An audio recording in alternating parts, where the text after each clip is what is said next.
Halo semuanya, Bismillahirrahmanirrahim. Assalamualaikum warahmatullahi wabarakatuh. Perkenalkan, nama saya Ahmad Abiwi Raimr dari Prodi Ilmu Komunikasi A dengan NIM 507123002. Nah, teman-teman sekalian, pada kesempatan kali ini saya akan membahas atau menjelaskan tentang dua hal, yakni yang pertama tentang corporate branding dan yang kedua corporate reputation. Nah, pasti tentunya kita sudah sama-sama tahu ya, atau sudah beberapa teman-teman sekalian sudah tahu apa itu corporate branding dan corporate reputation. Namun demi memenuhi tugas saya akan menjelaskan dari apa yang saya tahu dan saya sudah susun di sini tentang dua poin tersebut. Nah, poin yang pertama yaitu corporate branding. Apa sih itu corporate branding? Nah, corporate branding di sini teman-teman dipahami sebagai strategi perusahaan dalam membentuk identitas dan citra dirinya secara menyeluruh. Bukan hanya sekedar yang namanya menjual barang, produk atau jasa, melainkan sebuah identitas yang meliputi yang namanya visi, misi, logo, nilai organisasi, dan gaya komunikasi terhadap publik atau customer. Nah, keberhasilan corporate branding teman-teman ditentukan oleh konsistensi antara janji yang dibuat serta pelaksanaan yang dilakukan oleh karyawan atau perusahaan yang sejalan dengan apa yang ia katakan. Nah,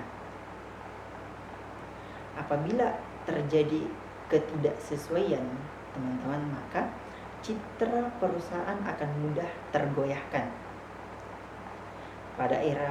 Terutama pada era digital ini, media sosial berperan besar dalam membentuk persepsi atau pembentukan branding, karena publik itu ikut serta atau aktif dalam membentuk sebuah persepsi terhadap perusahaan ataupun kinerja karyawan. Nah, contoh nyatanya teman-teman dari corporate branding yang saya ambil dari perusahaan, dari produk Wardah, perusahaannya, yang dimana Wardah ini berhasil membangun identitas sebagai kosmetik yang halal, aman, dan modern melalui logonya, dimana di logonya ini terlihat sangat berwarna hijau toska atau biru toska kalau saya tidak salah, yang mana sangat lembut dan sangat bernuansa islami sekali, dan juga didukung dengan tagline-nya yakni halal dari hati. Dan juga Wardah ini telah sertifikasi halal atau mendapatkan sertifikasi halal dari MUI yang menunjukkan produk yang ia pasarkan itu halal dan aman digunakan. Serta Wardah juga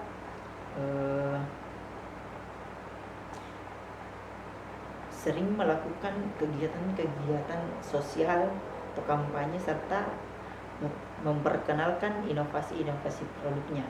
Dan juga Wardah ini sudah bukan hanya mampu bersaing dalam produk kosmetik dalam negeri saja, melainkan mereka sudah menembus pasar-pasar internasional dan memasarkan produk mereka ke luar negeri. Karena kenapa? Brandingan yang perusahaan mereka katakan untuk dirinya itu sejalan dengan apa yang ia katakan, baik itu dari visi misi perusahaan maupun karyawannya yang baik dan bekerja sesuai apa yang dijanjikan perusahaan.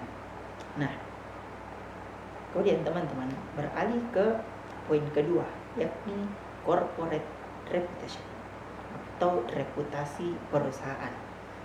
Nah, di sini corporate reputation itu dipahami sebagai persepsi yang terbentuk sedikit demi sedikit dari berbagai stakeholder atau pemangku kepentingan terhadap perusahaan berdasarkan pengalaman selama ini.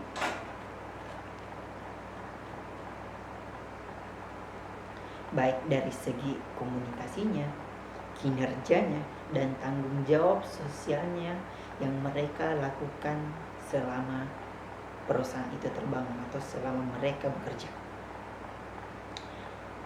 Berbicara tentang reputasi, tentu saja bukan sesuatu yang instan, teman-teman, melainkan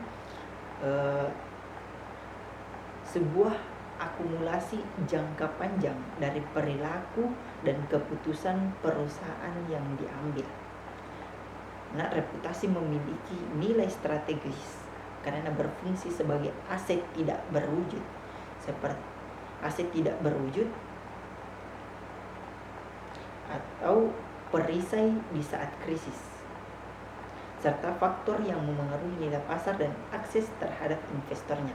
Nah, kenapa dikatakan di sini perisai saat krisis? Karena ketika perusahaan melakukan kesalahan, maka untuk mengembalikan kepercayaan atau mengembalikan reputasi perusahaan tersebut tidaklah susah, karena reputasinya dan kepercayaan publik terhadapnya sudah melekat dan benar-benar dipercaya kualitas dan kinerja perusahaannya. Teman-teman. Nah, reputasi juga terbentuk dari yang namanya transparansi antara publik dan perusahaan, dan juga konsistensi, kejujuran, serta kualitas layanan yang diberikan. Dan namun di era digital ini, reputasi itu semakin rentan karena dapat memicu opini yang bisa menyebar secara cepat dan viral serta meluas di kalangan masyarakat. Nah, contohnya adalah yang di sini saya ambil, yakni corporate reputation.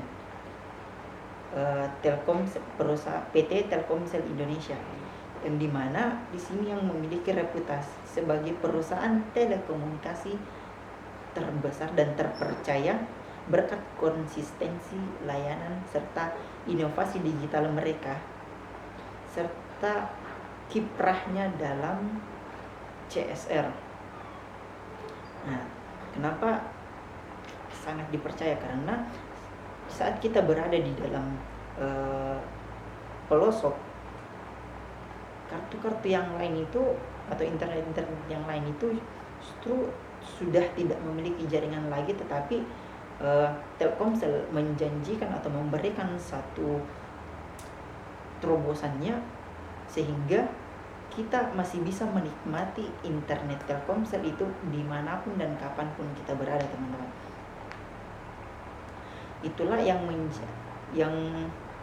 konsistensi itulah yang dipegang selama ini dan mendapatkan kepercayaan dari customer serta publik yang memakai jasa atau layanan dari Telkomsel.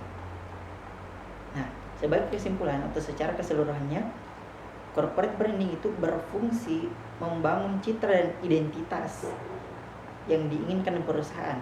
Sementara corporate reputation adalah hasil penilaian publik dari apa yang terbentuk secara kumulatif dari waktu ke waktu, yang dimana keduanya saling berkaitan. Jika branding menciptakan yang namanya janji, maka reputasi menilai realisasi janji tersebut, teman-teman. Nah, mungkin itu saja yang sempat saya sampaikan atau jelaskan dari sependek pengetahuan saya dan dari apa yang saya susun. Oleh karena itu, saya Ahmad Tabiwira pamit undur diri. Wabillahi taufiq wal hidayah. Wassalamualaikum warahmatullahi wabarakatuh. Terima kasih.